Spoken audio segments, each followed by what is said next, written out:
all morning. The Fox 61 Morning News starts now.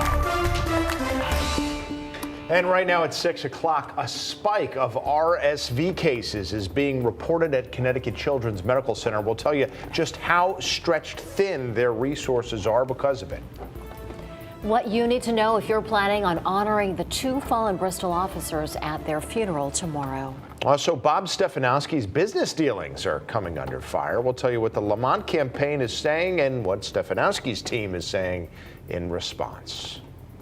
Good morning. Thanks so much for being with us here at Fox 61 at 6. I'm Erica Arias. And I'm Tim Lammers. Good morning to you. We're starting with the forecast. Meteorologist Matt Scott joins us now. We're expecting some sun, but how high are the temperatures going to get?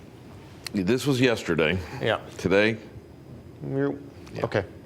Better. So a tiny bump. Moving in the right direction. Still, yes, right? There you go. It's an increase. There you go. We're going to get back up to normal at the rate we're going by November. No, that's not true. Actually, by tomorrow, we'll be back to normal, but we are keeping it cool for one more day. Sunshine, it's out there in abundance, barely warms us. Temperatures still struggling. Mostly nice weekend and a mostly nice end of October. We'll talk about that in the 7-day coming up. 40 degrees right now in the capital city.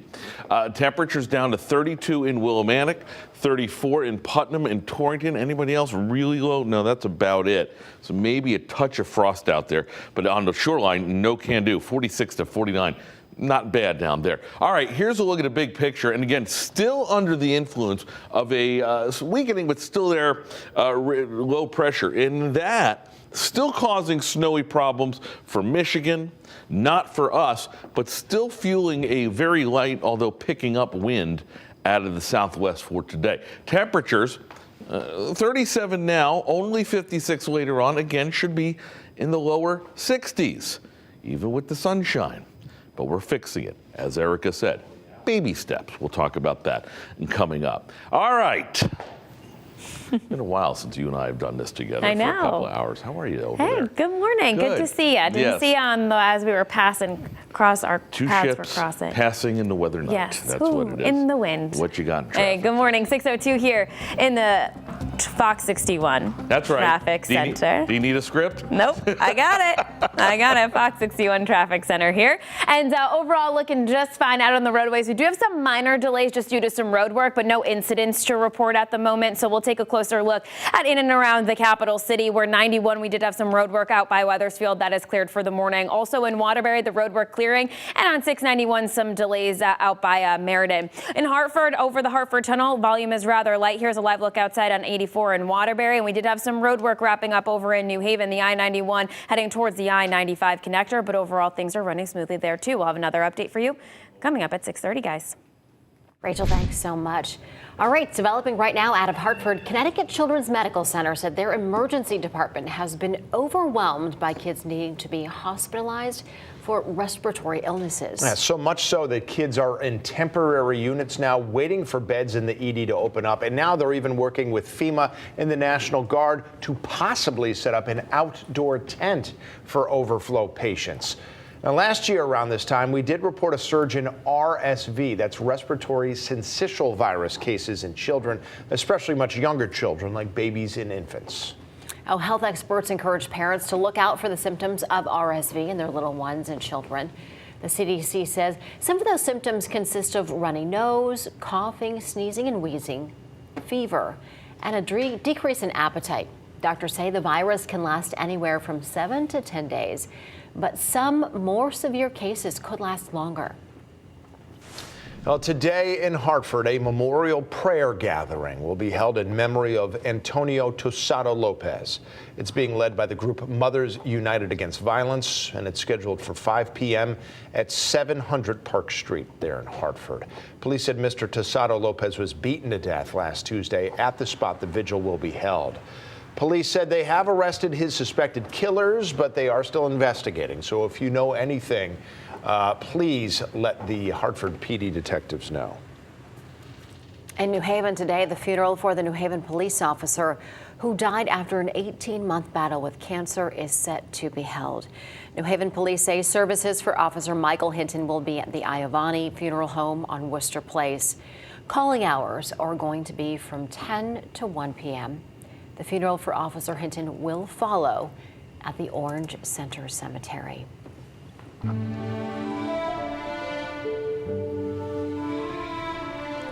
Tomorrow, tens of thousands of people are expected to make their way over to Rentschler Field for the joint funerals of Lieutenant Dustin DeMonte and Sergeant Alex Hamzy, both men killed in the line of duty 1 week ago. Yeah, the event's open to the public, and with the amount of people they are expecting, they might have to turn some people away. Fox 61's Lindsay Kane is live in East Hartford with more on those details. Good morning.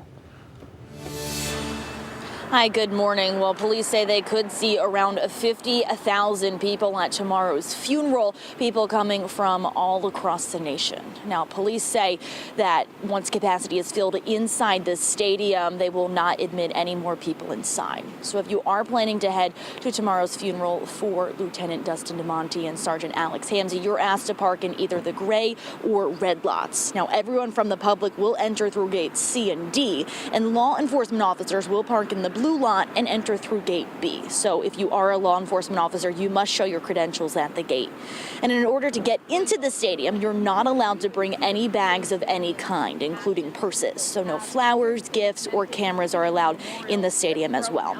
Rentschler Field seats around 40,000 people, and again, police say when all those seats are filled, no one else will be allowed in. With the amount of people expected that could come, police are expecting to have to turn some thousands of people away. Mark Caruso with the East Hartford Police Department says they'll have close to 24 officers on duty before, during, and after the joint funeral to help traffic and parking run smoothly.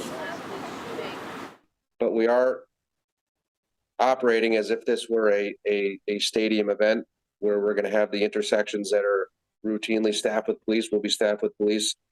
Pedestrian crossing areas will be staffed by police.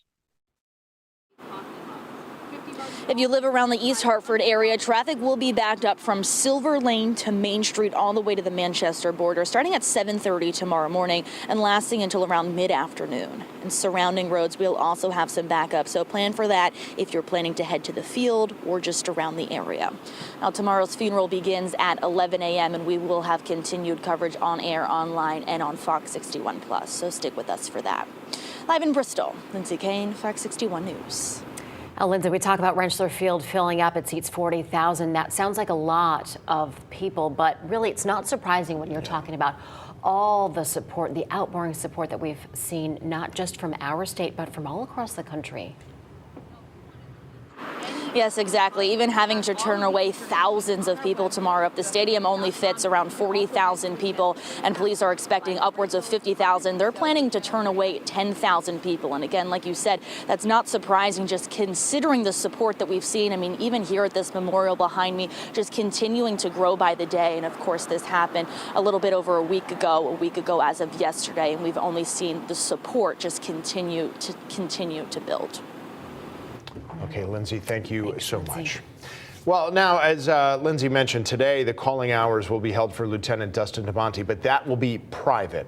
Yesterday, though, hundreds of mourners went to Bristol for a walk-through style wake for Sergeant Hamzy. So many people were expected that they held those calling hours at the Lyceum on Main Street and wound up busing people in.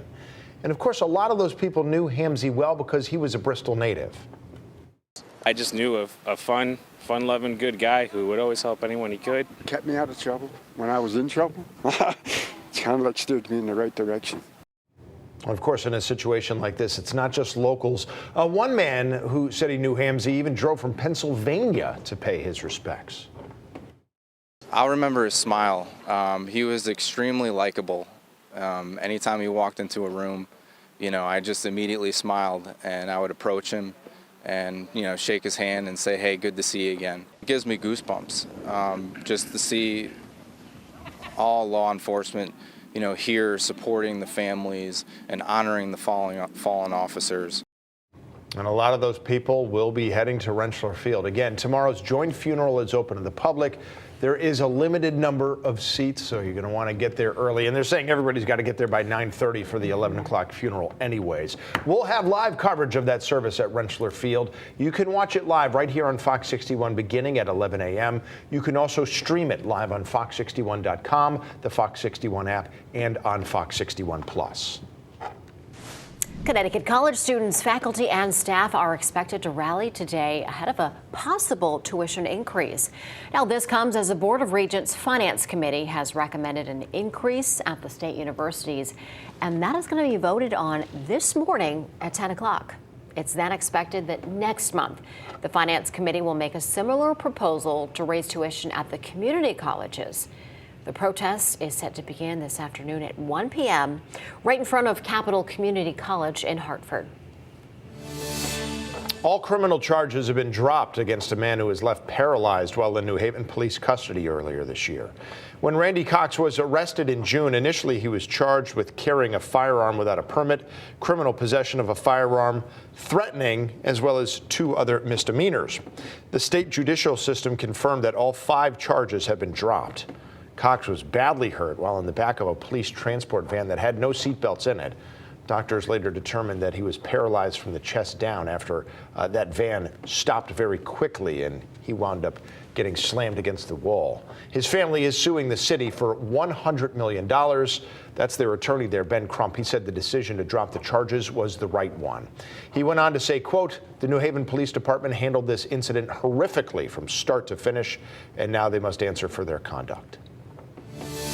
State police say a Torrington woman died Wednesday afternoon after a car hit her in Thomaston. Now, this happened on Route 8 near exit 39 at about 3:30. Troopers say 26-year-old Karina Marie Lopez was changing a tire in the left lane when she was hit. The driver of the other car was not hurt and stayed on the scene. State police say give them a call if you know anything, if you saw anything.